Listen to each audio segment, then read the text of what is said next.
안녕하십니까. 생생매거진 오늘 박은정입니다. 대통령 직속 지방시대위원회가 어제 1차 인구 감소 지역 대응 기본계획을 확정했습니다. 지역 맞춤형 일자리 창출과 산업 진흥, 매력적인 정주 여건 조성 지원, 생활인구 유입과 활성화 도모라는 3대 전략 아래 연 1조 원 규모의 지방소멸 대응기금 지원과 연 2, 3조 원 규모의 지역 활성화 투자펀드 조성, 인구 감소 지역에 대한 맞춤형 특례 제정 등 행정적, 재정적 지원 강화 방안들이 포함되었습니다. 이번 인구 감소 대응 기본 계획은 자치단체와 정부가 함께 세운 첫 종합 계획이라는 점에서 의미가 깊은데요. 그만큼 지역에서 필요로 하는 시책과 정책이 반영됐다고 합니다. 지역 소멸 위기를 방치하면 지역뿐만 아니라 국가 경쟁력까지 악화돼 결국에는 나라 전체가 공멸할 것이라는 우려가 나오고 있습니다. 인구 감소 지역을 살리기 위한 정부의 첫 종합 대계획, 해마다 심각해지는 지방 소멸 위기를 해소할 첫 단추가 되기를 기대해 봅니다. 12월 19일 화요일 생생매거진 오늘입니다. 먼저 안동과 포항 울릉 연결해서 그곳 소식과 날씨 듣겠습니다. 안동입니다. 매서운 추위에 어제는 종일 몸이 움츠러들었죠. 오늘 아침에도 여전히 쌀쌀하지만 어제보다는 기온이 조금 올랐습니다. 한파특보는 경북 북동 산지를 제외하고 모두 해제됐고 안동 영하 4도 등 대부분 지역에서 어제보다 5도가량 높게 시작했는데요. 낮 기온은 4도에서 7도 분포 예상됩니다. 다만 내일 낮부터 다시 찬 공기가 내려와 모레 아침 기온은 영하 10도까지 곤두박질 치겠습니다. 이번 주는 추위 대비 계속해서 잘 해주시길 바랍니다. 안동시 산림자원개발원 내에 있는 야생동물 구조관리센터는 어제 기준으로 2006년 개원 이후 멸종위기 1급인 수달을 포함해 사냥과 항조롱이 등 가장 많은 야생동물인 73종, 총 523마리를 구조했다고 밝혔습니다. 센터는 다친 야생동물을 구조하고 치료하고 재활까지 끝낸 이후 자연으로 돌려보내는 자연보전 지킴이 역할을 하고 있는데요. 올해 야생동물의 주요 구조 원인은 차량에 의한 교통사고와 건물 유리창 충돌로 인한 부상, 또 먹이를 구하지 못한 탈진 등이었는데 올해 센터에서 가장 많이 구조된 야생동물은 조류인 걸로 나타났습니다. 아울러 안동 야생동물 구조센터는 평소 자연과 환경에 관심이 많은 유치원생과 초등학생들을 대상으로 야생동물 생태 현장 교육을 진행해 왔고요.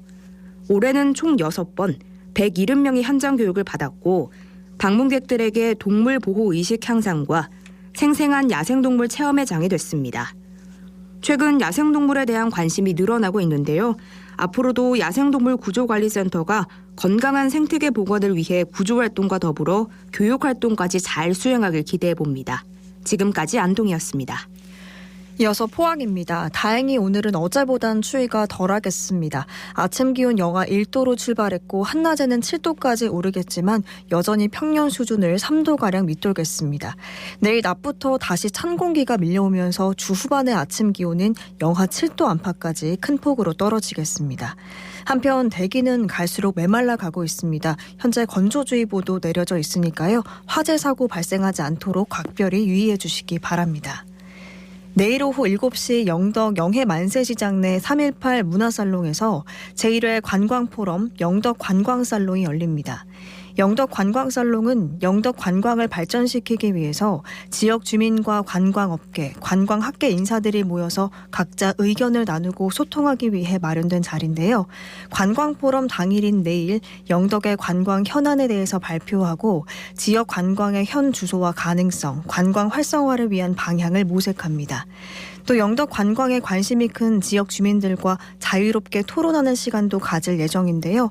선착순 20명으로 오늘까지 공개 모집하니까요. 참여를 원하시는 분들은 영덕문화관광재단 공식 홈페이지에서 신청하시거나 관광 마케팅팀으로 문의하시기 바랍니다. 지역 관광을 활성화시키기 위해서는 지역민의 의견이 정말 중요한데요. 이번 첫 모임을 디딤돌 삼아서 관광 네트워크가 잘 구축되길 기대해 봅니다. 지금까지 포항이었습니다. 이어서 울릉입니다. 울릉도와 독도는 구름 많은 하늘 보이고 있습니다. 현재 강풍 예비특보가 내려졌는데요. 늦은 오후부터 강한 바람과 함께 내일은 눈 예보가 있겠습니다. 내일 예상 적설량은 5에서 10cm입니다. 동해 중부 안쪽 먼바다에 풍랑 예비특보가 발효 중입니다. 해상에 구름 많고 비 또는 눈이 내릴 전망인데요. 북서풍이 불며 바다의 물결은 1에서 2.5m까지 비교적 높게 일겠고요. 내일도 바다의 물결 2에서 5m로 매우 높게 일 전망입니다. 선박 점검으로 운항이 중단된 여객선과 운항 시간이 변경된 여객선이 있습니다. 자세한 사항은 선사별로 확인하시기 바랍니다. 울릉군 보건의료원이 18일부터 새로운 정형외과 전문의를 초빙 채용해 진료 공백을 최소화했습니다.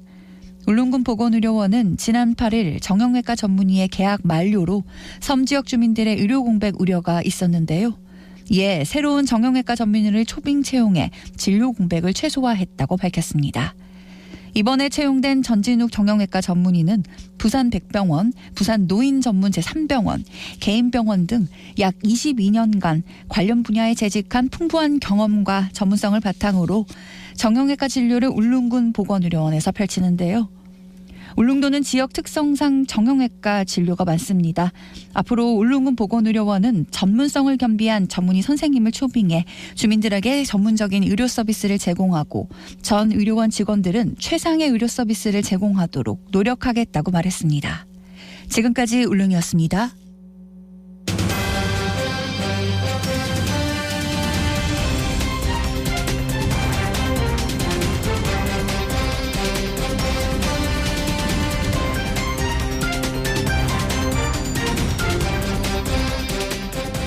급전이 필요한데 신용등급이 낮아서 제도권 내 금융기관에서 대출을 받을 수 없다면 어떻게 해야 할까요? 고금리의 대부업체나 불법 사금융을 알아보는 분들도 많은데요. 그러다 더 큰 빚을 지게 돼서 곤란한 상황에 빠지는 경우가 적지 않습니다. 이런 금융 취약계층의 불법 사금융 피해를 막기 위해 금융 서비스를 제공하는 곳이 있습니다. 바로 서민금융진흥원인데요. 어떤 도움을 받을 수 있는지 전지용 팀장을 연결해서 자세히 들어보도록 하겠습니다. 전 팀장님 안녕하십니까? 예, 안녕하십니까? 네, 서민금융진흥원 어떤 기관인지 좀 소개를 해주십시오. 예. 저희 서민금융진흥원은 은행권에서 대출이 어려운 저신용자, 저소득층을 대상으로 햇살로 미소금융과 같은 서민금융 서비스를 제공하는 서민금융정책기관입니다. 네, 일반 은행과는 다른 건가요? 어떻게 다른가요? 좀 많이 다릅니다. 예.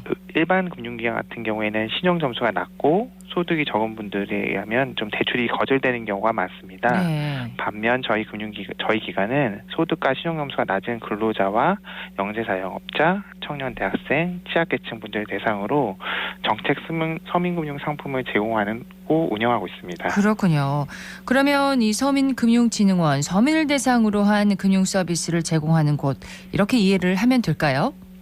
예, 저희가 단순하게 금융 서비스만을 제공하고 있는 뿐만 아니라 비금융 서비스로 같이 취업 연계, 휴면예금 찾기, 신용부채 컨설팅, 청년 도약 개장 등 폭넓은 지원을 해드리고 있습니다. 네, 그럼 금융 서비스 또 비금융 서비스를 제공하고 있는 곳이네요. 예. 최근 은행권 대출이 좀 어려워서 불법 사금융이나 또 그 고금리 채무 때문에 힘들어하시는 분들이 많습니다. 혹시 그런 분들을 위한 제도로는 어떤 게 있을까요? 저희 서민금융에서는 제도권 금융의 높은 문턱과 급한 마음에 대법을 이용하신 분들을 위해서 햇살론 15와 최저신용자 특례보증 그리고 올해부터는 소액생기비 대출도 제공하고 있습니다. 네. 제공하고 있고요. 신청인의 불법 사금융 피해를 보았거나 권유를 받고 있다면 이에 대해 금융감독원과 기관 연계해서 신고도 함께 진행하고 있습니다. 그렇군요. 소액 생계비 대출 올해 참 많은 관심을 모았는데 대상이나 대출 한도를 좀 설명을 해주세요. 소액 생계비 대출은 서민금융진흥원이 직접 대출하는 제도입니다. 네. 올해 3월에 출시를 한 서민금융 상품인데요. 기존 정책 서민금융 지원 대상에서 제외되신 분들 중에서 신용평점 하위 20% 이하이면서 연소득 3,500만 원 이하가 대상입니다. 그리고 대출 한도는 100만 원까지고 보통 무직자분들은 불가능하신데 무직자도 가능하시고 그렇군요. 연체 여부도 상관없이 진행이 가능합니다. 예, 조건이 많이 완화된 그런 상품이네요. 네, 그렇습니다. 근데 씁쓸하다고 해야 할지 안타깝다고 해야 할지 아무튼 이 소액 생계비 대출이 큰 인기를 끌면서 상품 개시 한 달도 되지 않아서 조기 소진이 예상돼 추가 재원이 필요하다는 말 들렸었습니다. 지금도 정상적으로 대출이 이루어지고 있는 건가요? 예, 지금도 진행이 되고 있는데요. 시행 초기에 몰리면서 예산이 빠르게 소진이 됐습니다. 근데 이제 저희 쪽에서 저희 그 금융당국과 국민회복기금 초과회수금을 활용해서 네. 저희가 중단 없이 대출이 이어가고 있고요. 내년부터는 예산을 받아 추가 재원 공급 없이 자체적으로 소액생계비 대출을 운영할 계획입니다. 예. 그렇군요. 네네. 그 무직인 분들도 가능하다고 하니까 좀 경제적인 위기에 놓인 분들에게 꼭 필요한 도움이 되는 상품이 아닌가 싶은데, 근데 그 이미 연체가 될 정도로 재무 상황이 심각한 상태에서 또 이렇게 추가로 대출을 받으면 이자를 갚거나 원금을 상환하기 더 어렵지 않겠습니까? 이 부분도 도움을 받을 수 있는 건가요? 저희가 신청하신 저희 대출을 신청하신 연체자분들 중에는 듣기에는 이제 신용회복위원회에 신용복지 컨설팅을 상담을 의무적으로 받게끔 하고 있습니다. 그래서 그렇군요. 전화 연결도 바로 직접 해드리고 있고요. 예. 그래서 그분들은 신용회복위원회를 통해서 채무 조정을 통해서 이제 좀 많은 도움을 받고 계십니다. 예. 그 그리고- 소액 생계비 대출은 또 만기가 있는 거잖아요. 네, 그렇습니다. 예. 그래서 저희가 소액생계비 대출 1년 동안 만기 시 상환하시면 되는데요. 만약 50만 원의 대출 후 연체 없이 성실 상환하신다면 이후 금리 인하와 추가 대출 최대 5년 이내 만기 연장 인센티브를 드리고 있습니다. 아, 그렇군요. 소액 생계비 대출 상품이 올해 3월부터 이제 출시했는데 주로 어떤 분들이 또 어떤 목적으로 대출을 받고 계시나요? 정말 다양한 분들이 오고 계십니다. 실생활의 목적으로 오신 분들도 많은데 예. 집, 월세, 관리비를 내지 못해 연체 고지서를 들고 오신 분도 계시고요. 일부 병원비가 없어서 찾아오시는 분, 그리고 당장에 학원비가 없어서 오시는 분들 모두 실생활이 긴급히 그 돈이 조금 모자르신 분들이 많이 오고 계십니다. 네. 따라서 실생활이 힘드신 분들께서 소액생계비와 함께 저희도 함께 지자체에서 복지 서비스도 함께 안내해드리고 있습니다. 그렇군요. 정말 50만 원, 100만 원이 아쉬운 분들, 그런 분들이 그만큼 주변에 많이 계시다는 건데, 근데 혹시 소액 생계비 대출이 안 되는 분들도 있나요? 좀 소득이 높으셔서 3,500만 원이 넘거나 그다음에 조세 체납자 대출이나 보험 사기 등 일부 공공정보가 등재된 분들은 소액생계비를 제한하고 있습니다. 네. 또한 상담사의 그 상담 평가 결과 상환 의지가 낮다고 판단이 되면 이 역시 대출을 제한하고 있습니다. 그렇군요. 그 소액 생계비 대출을 고려하시는 분들은 금융권에서 이제 대출도 안 되고 대부업을 이용하다가 높은 금리 때문에 좀 위기에 처한 그런 경우도 많을 것 같은데, 서민금융진흥원의 소액 생계비 대출은 금리가 어떻게 되나요? 저희가 15.9%입니다. 네. 저희 현재 법정 금리가 20% 정도 되는데요. 저희가 이제 높다면 높다고 생각할 수도 있는데 저희가 15.9% 시작해서 네. 성실 상환한다는 조건 6개월마다 2번씩 3%씩 내려서 9.9%까지 금리를 적용하고 있습니다. 또한 소액생계비 경우 금융교육을 들으신다면 네. 추가 0.5%의 금리로 인하까지 적용하고 있습니다. 성실 상환이 참 중요하군요. 네네. 네. 대출을 받으려면 또 금리 말고도 중요한 게 있는데 바로 복잡한 증빙 서류를 마련하는 것입니다. 소액 생계비 대출을 할 때는 어떤 서류가 필요한가요? 소액생계비는 재직과 소득 서류를 따지지 않습니다. 무직자도 가능하기 때문에 예. 다만 본인의 신분지가 대출금을 받으실 계좌 정보를 꼭 가져오셔야 합니다. 다만 연체나 압류 등의 문제로 본인 계좌를 이용하지 못한 분들께서는 가족 명의 계좌로 신청할 수 있도록 안내드리고 있습니다. 그렇군요. 이 소액 생계비 대출을 이용해 보고 싶으신 분들 분명히 계실 텐데 어떻게 이용하면 되는지 좀 방법을 좀 알려주세요. 저희 서민금융진흥원의 1397 콜센터를 통하시거나 네. 저희 웹 그다음 홈페이지를 통해서 신청하시면 되는데 전국에 50개소 서민금융 통합지원센터를 저희가 예약 후 방문하시면 이용하실 수 있으십니다. 그렇군요. 카톡이나 또 문자로 서민금융진흥원에서 대출 상담을 해주겠다는 메시지를 받은 분들도 있다는데 이거 믿어도 되는 건가요? 그거는 정말 큰 사기입니다. 예. 저희 기관에서는 절대로 대출 상담을 메시지를 보내드리지 않고 있고요. 만약에 이렇게 그런 메시지가 왔을 때 서민금융 웹을 가장한 악성 파일 설치로 개인정보를 빼내는 경우가 저희 쪽에서도 경찰이나 연락이 오는 경우가 있습니다. 네. 각별히 유의 부탁드리고요. 네. 다시 한번 말씀드리면 서민금융진흥원은 카카오톡, 그다음에 SNS를 통해 대출 상담을 진행하거나 불특정 다수에게 대출 광고를 보내는 경우가 절대 없습니다. 절대 보내지 않는다는 거 네, 기억을 그렇습니다. 해야겠습니다. 소액 생계비 대출 위주로 이제 질문을 드렸는데 아까 간단하게 좀 말씀을 해주셨는데요. 서민들이 이용할 수 있는 대출 상품이나 자산 형성 프로그램들이 많다고 하셨잖아요. 몇 네. 가지를 좀 더 좀 소개를 해주시겠어요? 일단 대학생 청년들을 대상으로 하는 햇살론 뉴스가 있습니다. 네. 햇살론 뉴스 같은 경우에는 취업이 되어 있지 않더라도 대학생 청년이라면 저희가 그 저금리로 지원을 해드리고 있고요. 예. 그다음에 근로자 햇살론 같은 경우에는 일부 좀 제도권 금융이 접근이 어려운 저소득 저신용자의 대상으로 저희가 보증부 대출을 통해서 좀 저금리로 자금을 지원하고 하고 있습니다. 그렇군요. 예. 징검다리론이라는 상품도 있죠. 네네네. 예.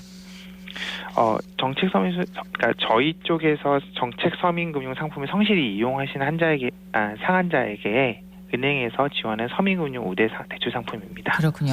참 다양한데 이렇게 좀 급전이 필요하거나 경제적으로 어려운 분들에게 도움을 주는 곳입니다. 끝으로 덧붙이고 싶은 말씀이 있다면요.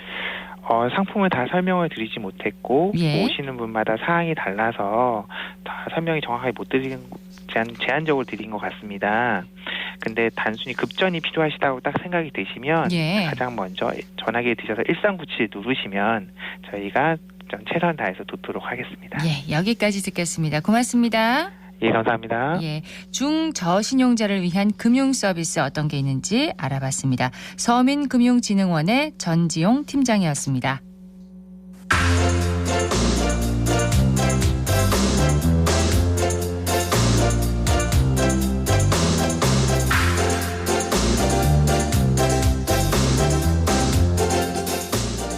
(12월 19일) 화요일 생생매거진 오늘입니다. 지금 시각 11시 22분 지나고 있습니다. 크리스마스 성탄절이 일주일도 남지 않았는데요. 서유리 리포터가 미리 성탄절 분위기를 느낄 수 있는 공연 현장에 다녀왔다고 합니다. 어서 오세요. 네, 안녕하세요. 크리스마스가 다가온다는 건 또 한 해를 마무리하고 새로운 해를 맞을 때가 됐다는 의미이기도 한데요. 그렇습니다. 네, 지역 인디 뮤지션들이 개성 있는 자작곡과 크리스마스 캐럴까지 이렇게 음악과 함께 올해를 돌아볼 수 있는 공연을 마련해서 제가 그곳에 다녀왔습니다. 지난 토요일 대구예술발전소에서 열린 2023 인디고 크리스마스 현장 소리와 주서영 총괄기획자의 이야기 들어보시죠.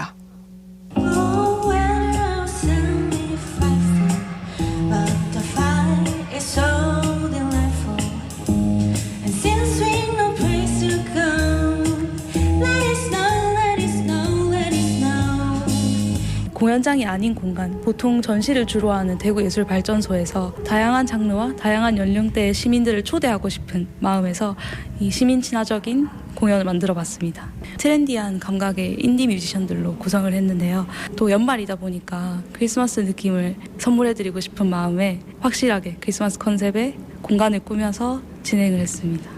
대구예술발전소는 공연장을 위한 공간이 아니다 보니까 공연 무대를 꾸미고 거기에 초점을 많이 뒀는데요. 다행히 시민분들이 오셨을 때도 다 같이 정말 따뜻한 연말을 보내는 모습을 볼 수 있어서 정말 뿌듯합니다. 가장 기억에 남는 게 돌도 안 지난 아기 관객 두 분이서 막 박수를 치면서 유모차에서 듣고 계시더라고요. 그래서 저는 그거 보면서 이런 공연 만든 거에 참 또 뿌듯함을 느꼈습니다. 앞으로도 일상을 보내다 편하게 접할 수 있고 들릴 수 있는 그런 문화예술이 일상 속에 자연스럽게 스며들 수 있게 좋은 공연 많이 만드는 기획자가 되고 싶습니다.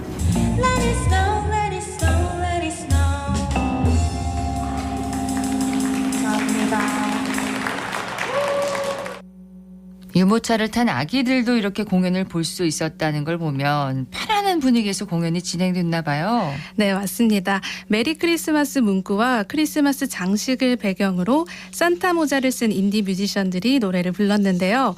객석에 마련된 의자에 앉아서 공연을 감상하는 것도 좋았지만요. 옆에 마련된 소파에 앉아서 이날 또 눈이 내렸거든요. 네, 그래서 창밖에 내리는 눈을 보면서 음악을 듣는 것도 정말 낭만적이더라고요. 분위기가 참 좋았겠네요. 네, 정말 좋았고요. 이 덕분에 지역에서 활동하는 음악가들의 노래도 알게 되고 크리스마스 분위기도 함께 느낄 수 있었는데요. 앞으로 좀 이렇게 편안한 분위기의 공연도 자주 만나볼 수 있으면 좋겠다. 그렇습니다. 네, 이런 생각이 들었습니다. 이날 무대는 디파이, 우나리, 퍼플 오션이 멋지게 꾸며줬는데요. 그중 우나리 인디 뮤지션의 이야기와 관객의 소감 들어봅니다. 다른 아티스트 분들과 함께 콜라보 형식의 공연을 진행을 했는데요. 이 장소가 굉장히 약간 오픈되어 있고 관객분들도 자유롭게 커피를 마시거나 이렇게 공연을 관람할 수 있는 분위기라서 자유로운데 또 이제 밖에 눈도 오고 굉장히 뭔가 함께 할 수 있는 그런 따뜻한 분위기가 나는 것 같아서 저도 즐거웠습니다. 서울보다는 아니지만 그래도 그 이후로 대구가 활동하기 괜찮다고 생각이 들고 공연장도 생각보다 되게 잘 돼 있거든요. 본격적인 공연장도 물론 좋지만 이런 식으로 어떤 공간과 함께 이렇게 같이 하는 공연이 앞으로 훨씬 더 많아졌으면 하는 생각이 듭니다. 공연 보러 온 오준호라고 합니다. 평소에도 이제 인디 음악을 굉장히 좋아하고 특히나 대구 지역 인디 가수분들 좀 많이 보려고 노력하거든요. 그래서 오늘도 크리스마스 분위기 느끼려고 한번 이렇게 찾아왔습니다. 크리스마스라는 그 주제에 맞게 굉장히 선곡들도 되게 따뜻하고 뭔가 지금 추운 겨울날에 굉장히 딱 맞는 그런 음악들이었고 각 팀마다 굉장히 색깔이 뚜렷해가지고 그런 점에서 되게 신선하면서도 특색 있는 무대여서 좋았습니다. 청년 기획자분들이 만드는 공연이라고 알고 있는데 그래서 그런지 굉장히 참신했고 대구예술발전소 로비에서 진행을 했는데 굉장히 편하게 이동할 수 있고 서서도 볼 수 있고 이제 음료까지 마시면서 하니까 자유로운 분위기에서 이제 무대를 볼 수 있어서 굉장히 좋은 경험이었던 것 같습니다. 이제 크리스마스가 얼마 안 남았는데 모두 이제 행복한 크리스마스를 보냈으면 좋겠습니다. 이 공연은 차세대 문화예술 기획자를 양성하기 위한 프로젝트라면서요? 네, 그렇습니다. 이 기획, 공연, 문화 일반에 대한 실무 능력을 기를 수 있는 프로그램인데요. 올해 상반기에는 기초 과정을 배우고 하반기에는 그동안 배운 내용을 바탕으로 전시와 공연을 또 직접 기획해보는 겁니다. 네. 2023 인디고 크리스마스도 그중 하나로 이 공연 외에도 탱고와 클래식이 함께하는 공연, 또 전시와 공연이 합쳐진 형태의 공연 등을 만나볼 수 있었는데요. 대구문화예술진흥원의 장윤영 주임에게 프로젝트에 대한 자세한 이야기 들어봤습니다. 차세대 문화예술 기획자 양성 과정은 지역 문화예술계의 기획 전문 인력을 양성하고 보급하기 위한 사업입니다. 저희 사업은 강의만 듣는 것에서 그치는 것이 아니라 실무 능력을 강화하기 위한 차원에서 교육생들이 직접 공연이나 전시 등을 기획하고 실현해보는 문화기획 프로젝트를 진행하고 있습니다. 제가 담당자로서 그 처음부터 지금 그렇게 프로젝트를 실현하기까지 교육생들이 활동하는 모습을 쭉 지켜봐 왔었거든요. 그래서 이분들이 이렇게 직접 본인들이 예술 활동을 기획을 하고 행사를 진행하는 모습을 보니까 굉장히 뿌듯한 그런 마음을 느꼈고요. 그래서 내년에는 교육생 모집 대상을 더 확대해서 더 많은 청년들에게 기획자로 성장할 수 있는 그런 기회를 드리고자 합니다. 요 이제 과정을 통해서 지역 주민들한테도 이렇게 문화 향유를 할 수 있는 기회를 드리고 지역에서 기획자를 꿈꾸는 청년 예술인들이 활발히 활동할 수 있도록 앞으로 저희가 노력하겠습니다. 저희 대구예술발전소도 다양한 행사와 이벤트를 통해 시민 친화적인 공간으로 거듭나려고 이제 노력하고 있습니다. 앞으로 많은 관심과 응원 부탁드립니다. 네, 대구예술발전소에서는 오늘부터 예술의 과학기술을 융합한 전시 스타테크가 열리고요. 또 내일은 환경과 문화예술을 주제로 한 강연도 진행됩니다. 관심 있는 분들은 방문해 보시면 좋겠습니다. 네, 지역예술을 이끌고 가는 청년 기획자와 또 예술인들을 지원하는 프로그램들 많이 풍성해졌으면 좋겠습니다. 서유리 리포터 잘 들었습니다. 네, 고맙습니다.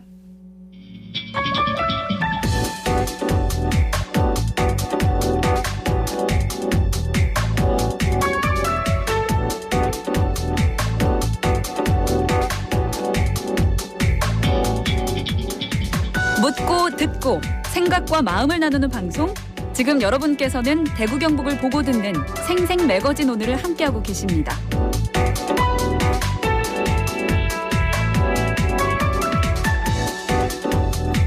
(11시 30분입니다) 기자의 눈으로 지역의 현안과 이슈를 들여다보는 시간입니다.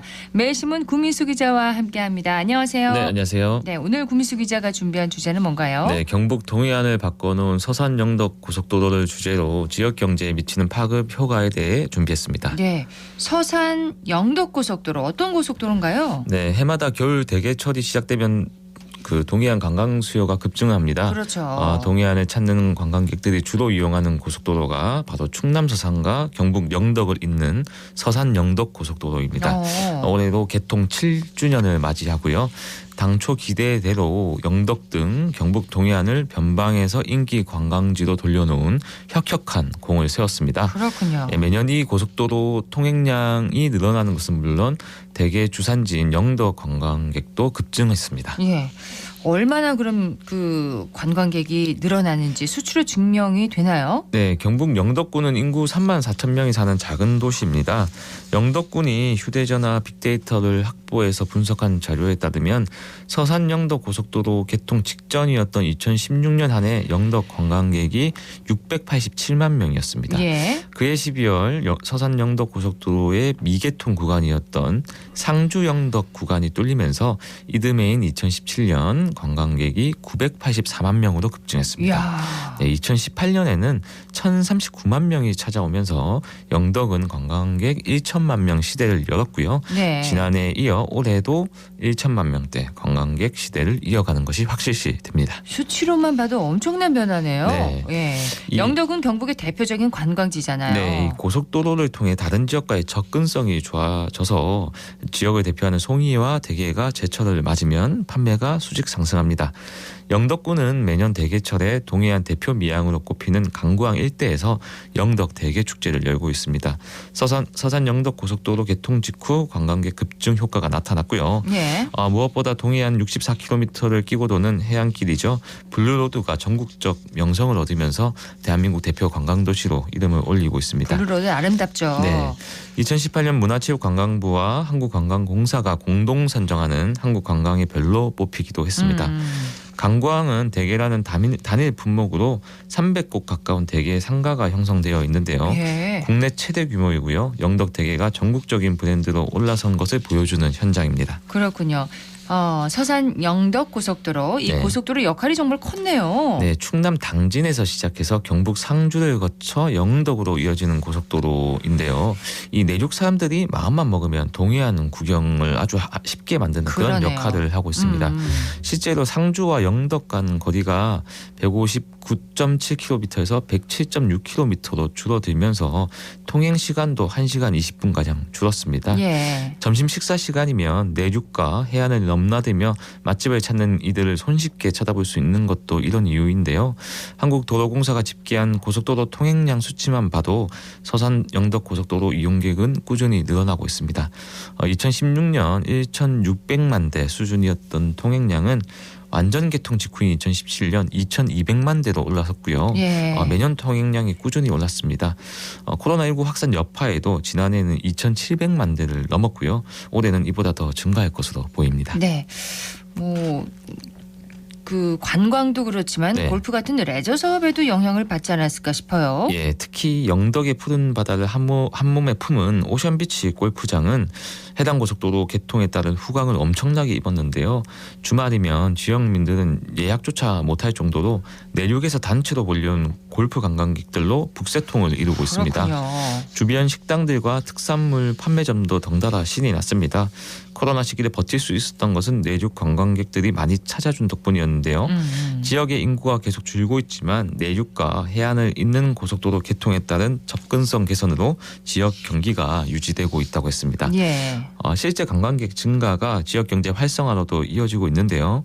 2016년 62억 원에 머물렀던 종합소득세 납부 실적이 지난해에는 83억 원으로 33% 이상 증가했습니다. 네, 이 고속도로가 지금 개통 7년이라고 하셨죠? 네. 7년째. 이 고속도로 개통까지는 또 우여곡절은 많았다면서요? 네, 서산 영덕 고속도로는 다른 구간이 조기 개통했지만 경부권인 상주 영덕 구간은 예비 타당성 조사만 마쳤을 뿐 오랜 기간 착공 여부가 불투명한 상황이었습니다.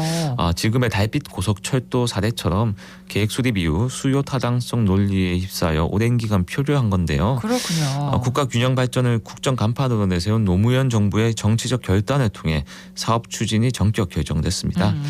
노 전 대통령은 2004년 7월 포항을 찾은 자리에서 해당 사업 추진을 전격 지시했는데요. 사업비가 3조 원에 육박하는 대형 국책 사업이 개시된 겁니다. 동해안권과 경북 북부권이 동시에 고속도로 소외 지역에서 탈피했습니다. 예, 그 당시 그러면 수요 타당성 조사에서는 네. 그렇게 유리하지 않았나 봅니다. 네, 맞습니다. 예. 이게 되겠냐라는 말이 오히려 더 많이 나왔고요. 수요가 그렇게 높아지지 않을 것이다. 네. 그랬었군요. 네, 근데 현재 시사하는 바가 크네요. 네, 서산영덕 고속도로의 추진 전후 과정을 제대로 조명해서 향후 국비가 투입되는 대형 SOC 사업에 활용해야 한다는 목소리도 많습니다. 경북도도 서산영덕 고속도로 개통 7주년을 맞아서 당시 사업 추진 과정을 재조명하는 사업을 추진하는 것으로 알려졌는데요. 네. 이 사업에 결정적으로 공헌했던 지역 인사들의 공로를 기리는 작업도 포함될 것으로 전해졌습니다. 주로 누가 언급되고 있나요? 네, 영덕이 고향인 박몽룡 화남그룹 회장이 대표적입니다. 서산 영덕 고속도로의 상주 영덕 구간은 당시 이익은 경북도지사마저 그거 되겠나 이렇게 대물을 만큼 난간에 부닥쳤던 국책 사업인데요. 서산에서 영덕까지 고속도로 건설 계획이 수립된 뒤 앞서 말씀드린 대로 다른 구간은 이미 개통됐거나 건설이 추진 중이었지만 경북을 통과하는 상주 영덕 구간만 통행 수요가 없다는 이유로 사실상 사업이 무산되는 상황으로 빠져들고 있었습니다. 네. 이 모두가 자포자기 심정에 빠져 있을 때 분위기를 돌려놓은 사람이 바로 박 회장이었습니다. 어떤 방법으로 분위기를 바꿨습니까? 네, SOC가 없으면 지역이 일어서지 못한다면서 우리가 먼저 목소리를 높여야 한다고 강조했습니다. 예. 가만히 있으면 아무도 지역을 위해 먼저 해주지 않는다면서 지역사회의 적극성을 주문한 건데요. 노무현 후보가 대선에서 승리한 직후였던 2002년 12월에 민족통일협의회 경북도의회 회장 자격으로 이익은 지사를 만나서 서산과 영덕을 잇는 고속도로 건설을 중앙정부에 강력하게 건의해달라고 요청을 했습니다. 네. 이 노무현 정부의 특성을 감안할 때 서해와 동해를 잇는 균형발전 논리를 동원하면 된다고 했습니다. 그래서 바로 어떻게 전달이 됐나요? 네, 꿈도 꾸지 말라는 이 면박을 받았다고 합니다. 처음에는요? 네, 사업성이 전혀 안 나온다는 이유였는데요. 이 당시 지역사회에서 모두 포기한 상태였지만 물러서지 않았습니다. 그 다음에도 계속 똑같은 제안을 했고요. 거듭된 거절에 분통이 터졌지만 의지를 꺾진 않았습니다. 포기하지 않았군요. 네, 평소 친분이 있던 포항 출신 박기한 씨가 노무현 정부 청와대 지방자치 비서관으로 발탁되자 그를 적극적으로 설득을 했고요. 지역 오피니언 리더들과 협조해서 이 사업 추진을 위한 민관 협의체도 만들었습니다. 예, 참 지금 돌이켜보면 감회가 새롭겠어요. 네, 당시에도 동서를 관통한다는 상징적 의미 외에 경북 동해안의 어려운 사정을 적극적으로 설명했다고 합니다. 네. 이 더 많은 논리를 만들기 위해 이 고속도로가 유사시에는 군사작전에도 유용하고 자연재해도 대비할 수 있다는 이론을 가져왔습니다. 네, 정말 열심히 뛰고 나름대로 논리도 만드니까 박기한 비서관은 물론 경북 고령 출신인 김병준 노무현 정부 청와대 정책실장까지 이 사업 추진에 호응을 해줬다고 합니다. 진심을 담아서 이렇게 노력을 하니까 이렇게 배신하지 않네요. 예, 네. 앞서 말씀드린 대로 노무현 전 대통령이 2003년 7월 포항에서 열린 대구 경북 지역 혁신발전 5개년 계획 토론회에서 참석해서 사업 추진을 공식화했는데요. 당시 노 전 대통령은 경북 중북부 및 동해안 지역의 발전 잠재력과 상대적 낙후성을 감안할 때 신행정 수도를 경유하는 동서축 간선도로가 조기에 건설되는 것이 바람직하다 이렇게 발언하면서 고속도로 사업 추진이 전격 결정됐습니다. 네, 당시 분위기가 참 뜨거웠겠습니다. 네, 노 전 대통령이 마이크를 치더니 조기 착공, 조기 준공, 이 자리에서 약속 이런 언급을 속사포처럼 쏟아냈다고 합니다. 네, 그동안 사업에 부정적이었던 이익은 전 지사도 찬사를 보냈다고 하고요. 상주 영덕 구간은 노무현 대통령의 결정 이후 일정대로 착착 진행됐고요. 2009년 12월 착공해서 2016년 12월에 마침내 개통했습니다. 무려 3조 원 가까운 국비가 투입되는 초대형 사업이 지역사회의 끈질긴 노력으로 완성된 것입니다. 그러네요. 얘기를 들어보니까 제가 다 기분이 좋아지네요. 네. 영덕, 울진 등 동해안과 경북 북부권의 관광객이 늘어난 현장을 보면 가슴이 뿌듯합니다. 다만 그냥 좋다고만 넘어가선 안 되고 후일을 도모해야 한다는 이야기도 있는데요. 네.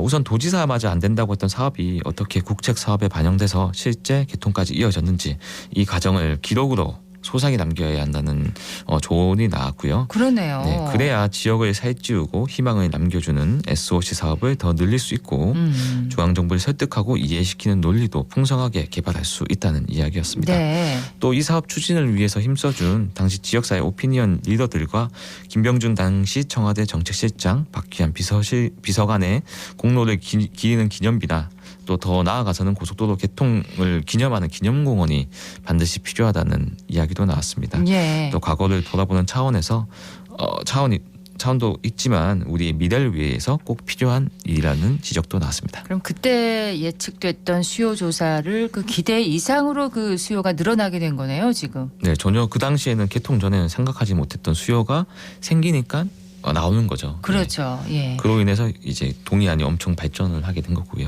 서산 영덕 고속도로 개통 7년을 맞아서 그 뒷이야기를 한번 들어봤고요. 경북 동해안의 인기 관광지로 해마다 더 해가 갈수록 더 발전해 가기를 기대하겠습니다. 매일신문 구민수 기자였습니다. 고맙습니다. 네, 감사합니다.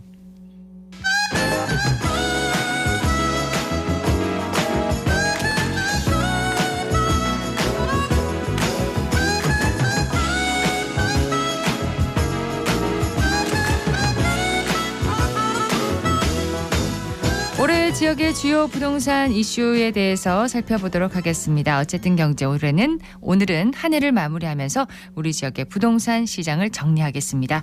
대구 경북 부동산 분석학회 송원배 이사 나오셨습니다. 어서 오세요. 네, 안녕하세요. 한 해를 마무리하면서 우리 지역의 부동산 이슈 무엇으로 정리될까요? 네, 첫 번째로 꼽는 것은 아파트 입주 물량이죠.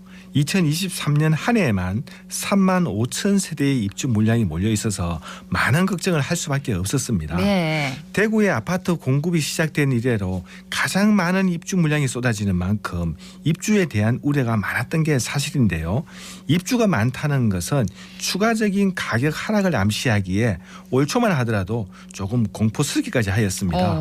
그러나 이제 막상 입주가 시작되자 큰 어려움 없이 이제 입주는 시작되었습니다. 그렇군요.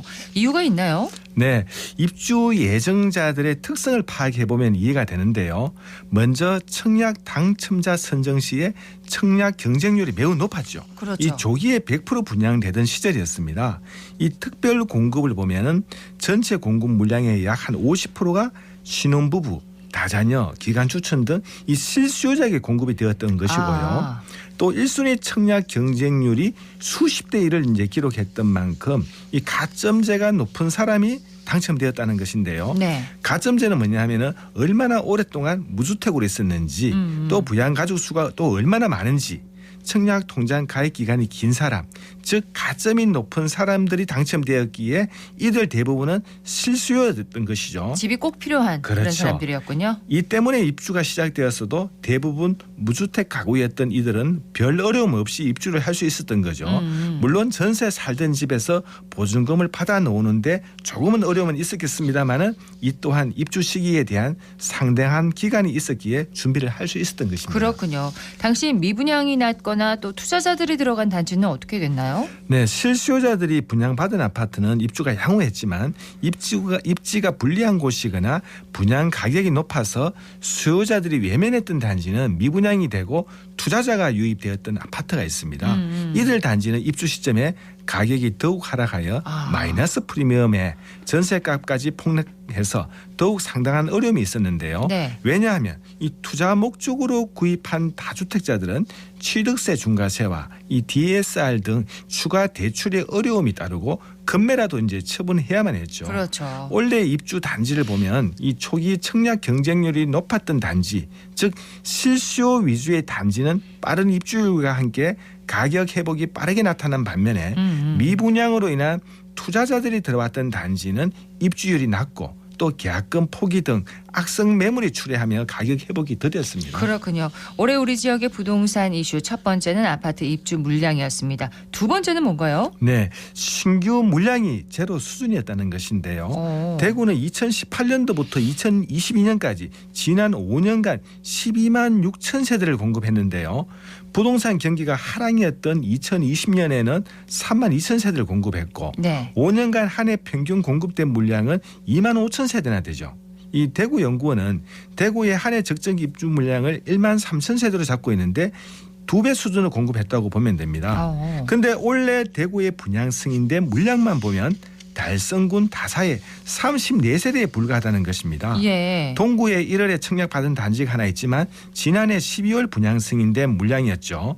23년 1월 주택시장 안정을 위해 대구시는 신규 공급을 억제하고자 신규 사업 승인을 전면 보류하겠다고 발표를 했습니다. 그렇습니다.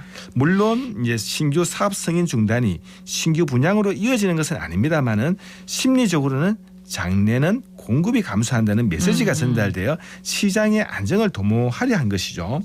이 또 사업 시행자는 부동산 PF 대출이 막혀 있고 경기 침체로 인해서 이 분양률이 담보되지 않은 상황에 이 사업 승인을 득하는 게 실익이었기에 이 속수무책으로 이제 버티고 있습니다. 네. 이 결과론적으로는 신규 공급 중단과 함께 입주 물량 폭탄 속에서 입주 시장이 우려와는 달리 안정을 취할 수 있는 발판이 되었다고 볼 수 있습니다. 물론 이제 신규 공급 제로는 이 장래의 공급 부족으로 인해 가격 상승이 촉발할 수 있는 우려도 제기되고 있지만 네. 이 대구의 현재 여건을 보면 잘한 선택이라고 보입니다. 그렇군요.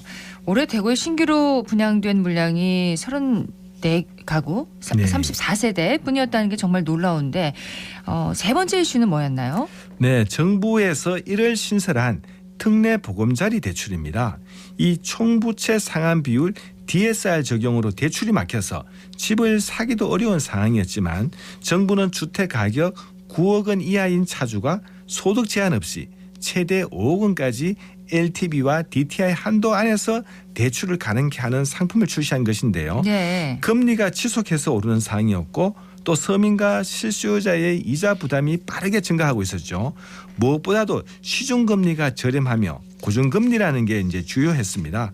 우대금리 적용 시에 3.75% 금리가 적용돼서 서민의 실수요자와 내 집 마련에 큰 도움이 되었고요. 정부는 이제 당초 대출 목표액이 39조 원이었으나 11월에 벌써 42조 7천억이 판매되었습니다. 이 또한 이제 정부의 정책자금 대출은 가계대출 급증으로 이어졌고 급기야 9월에는 특례 보금자리론의 일반형 대출 판매를 중단하기에 이르렀습니다. 그러면 지금은 특례 보금자리 대출이 불가한 건가요? 네, 일반형은 판매가 중단되었습니다만은 지금도 주택담보평가액이 6억을 초과하는 주택은 취급이 불가하고 예. 배우자 합산 소득 상한이 1억 원 이하만 해당이 됩니다. 또한 대체 취득을 위한 일시적 이주택자인 경우도 신청이 불가하게 되었고요.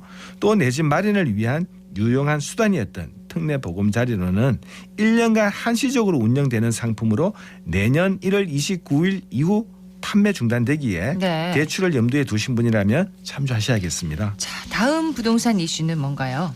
네, 아파트 매매 거래량 회복입니다. 이 부동산 시장에서 가장 힘든 게 뭐냐 하면 싸게라도 팔려고 하는데 살 사람이 없다는 거죠. 그렇죠. 22년도가 딱 그런 상황이었습니다. 22년도에는 금리가 결정되는 8번 중에 7번이 올랐습니다. 네. 또한 23년에는 입주 물량이 폭탄이라 할 만큼 많이 쌓여 있었죠. 이 수요자들은 큰 위협 속에 당장 급하지 않다면 지켜보겠다고 간망만 하는 상황이었습니다. 그렇습니다. 그해 우리는 거래 절벽이라는 뉴스를 많이 접하게 되었죠.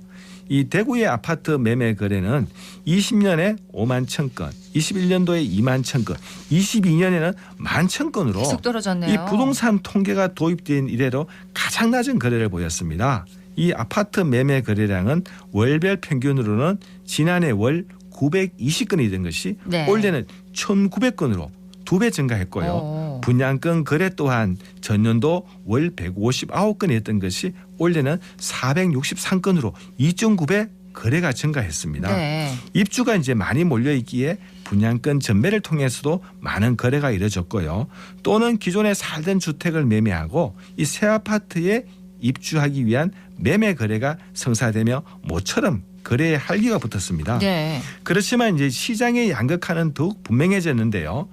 입지가 우수한 곳과 불리한 곳, 또 비교적 새 아파트와 오래된 구축 아파트 등으로 나뉘며 거래에도 차별은 더욱 심해졌다고 볼 수 있습니다. 그렇군요. 거래량이 회복되고 있다는 소식은 비교적 반가운 소식이 아닐 수 없습니다. 다음 부동산 이슈는 뭔가요? 네, 전국에서 가장 많다는 미분양 소식입니다. 예. 이 전국의 미분양 주택은 5만 8,200호인데 대구의 미분양은 1,370호로 전국 미분양의 18%를 차지하고 있고 네. 대구 경북을 함께 보면 전국 미분양의 30%를 차지하고 있죠.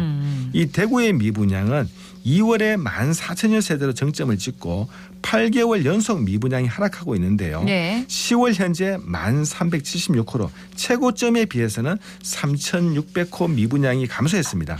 이 기간 신규 공급이 전무하다시피 하였기에 감소로 볼 수 있겠지만 네. 안타깝게도 또 다른 이유가 있습니다. 또 다른 이유는 뭔가요? 네, 심각한 미분양으로 인해서 사업 주체가 분양 승인을 취소한 것인데요. CG의 삼성그린코아 667세대 또 지난 3월에 분양 승인을 취소하고 장기 임대로 전환하였고요. 6월에는 또 골드클래스가 660가구, 수성 센트럴빌 310가구도 미분양을 이유로 분양 승인이 취소하여 상계 단지 1,637세대를 제외하면 네. 대구의 미분양 순간수부는 약 2,000호에 그치고 있어서 여전히 미분양은 대구의 잠재적인 시장 위협으로 남아 있습니다. 그렇군요. 이 과거 부동산 호황기에 언제 꺾이는지 시점을 얘기했을 적에 미분양이 5,000호가 넘어가면 적신호가 켜진 것이라고 했는데요. 역시 이 청신호가 되려면 미분양이 5,000원 아래로 떨어져야 된다고 보입니다. 예, 거래량이 회복돼서 반갑다가도 또 이 미분양 소식을 들으면은 좀 착잡해지곤 합니다. 다음 부동산 이슈는 뭔가요? 네, 악성 미분양이 쌓이면 공사가 어렵고 자금 여력이 떨어지게 되죠. 어떻게든 분양률을 끌어올려서 분양금으로 자금을 충당해야 하는 상황에 놓이게 되면 네. 사업자는 어떤 선택을 하게 될까요? 아무래도 가격을 낮추지 않을까 싶습니다. 맞습니다. 이 분양을 위한 조건 변경이나 할인 분양을 하게 되는데요. 예. 조건 변경에 해당하는 부분은 계약금 10%인 것을 1,000만 원, 2,000만 원 정액제로 바꾸기도 하고요. 또 발코니 확장비나 유상 옵션 일부를 무상으로 제공하기도 합니다. 네. 이 또는 이제 중도금 후불제였던 것을 중도금 무이자로도 변경하기도 하죠. 조건 변경을 할 게 없다면 그다음 할인 분양을 하게 됩니다. 그렇습니다. 예, 오늘 어쨌든 경제에서는 한 해를 마무리하면서 우리 지역의 부동산 시장을 정리해봤습니다. 대구 경북 부동산 분석학회 송원배 이사였습니다. 고맙습니다. 네, 감사합니다.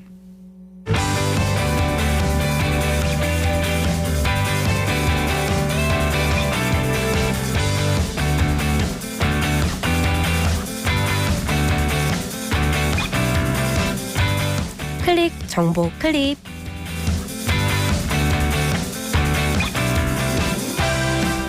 대구 미래교육연구원이 내년 2월까지 초중학생들의 알찬 겨울방학을 지원하기 위해 2023학년도 대구 이스터디 겨울방학 탄탄교실을 운영합니다.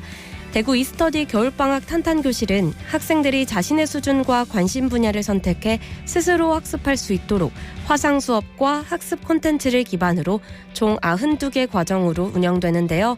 모든 과정은 중복으로 신청 가능하며 신청 후 바로 학습을 시작할 수 있습니다.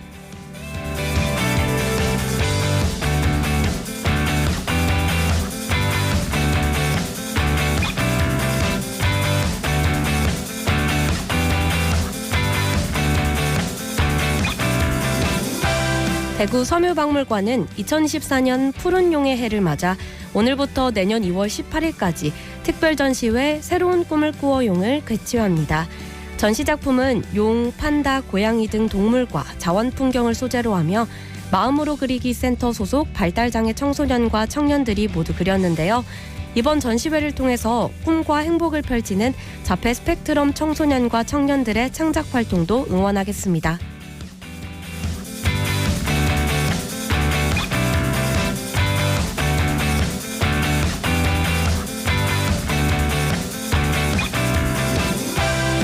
대구 근대역사관과 대구 방자유기박물관, 대구 향토역사관에서 오는 24일, 25일 이틀간 크리스마스 이벤트 대구를 밝히는 등불 박물관 체험 행사를 진행합니다. 행사는 3개 박물관에서 각각 진행되며 무드 등 만들기 체험을 할 수 있는데요. 가족과 함께 방문하셔서 크리스마스 체험과 함께 전시도 관람도 하며 즐거운 연휴 보내시길 바랍니다.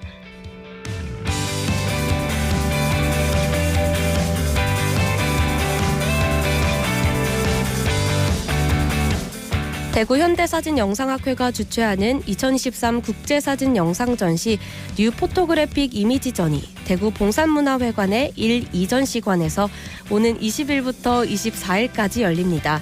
이번 전시에는 유럽과 미주, 아시아 등 15개 국가에서 사진영상예술가 60여 명이 참여해 100여 점이 전시됩니다. 전시회에 방문하셔서 기술의 발달에 따라 변화하고 있는 사진과 영상, 이미지 표현 모습을 경험해 보시는 건 어떨까요?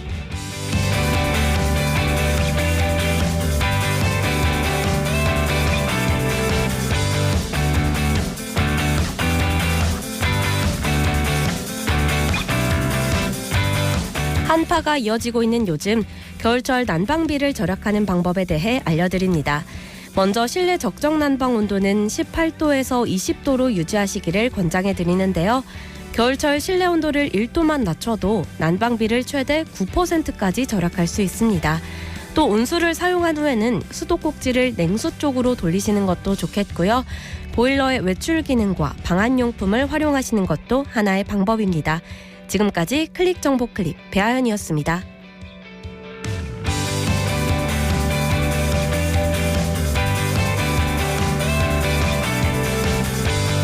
오늘 국회 국토교통위 교통법안심사 소위에서 철도 지하화 특별법과 달빛철도 특별법이 논의됩니다. 철도부지 개발 수익으로 지하화 공사비를 충당하는 내용을 담은 철도 지하화 특별법은 정부와 협의된 상태로 알려져서 이 법안 처리가 속도감 있게 이루어질 전망인데요. 이렇게 되면 경부선 대구도심 구간 지하화 사업이 탄력을 받을 것으로 기대됩니다. 반면에 달빛철도 특별법은 정부가 반대 의견이 있다며 공청회 개최를 주장하고 있는데요. 이 공청회를 열 경우에 특별법의 연내 처리는 힘든 상황입니다. 엇갈린 운명의 두 특별법인데요. 이 정부가 국토균형 발전을 추구한다면 지방에 보다 과감한 투자를 해야 하지 않을까 싶습니다. 생생매거진 오늘 준비한 순서 여기까지입니다. 박은정이었습니다. 고맙습니다.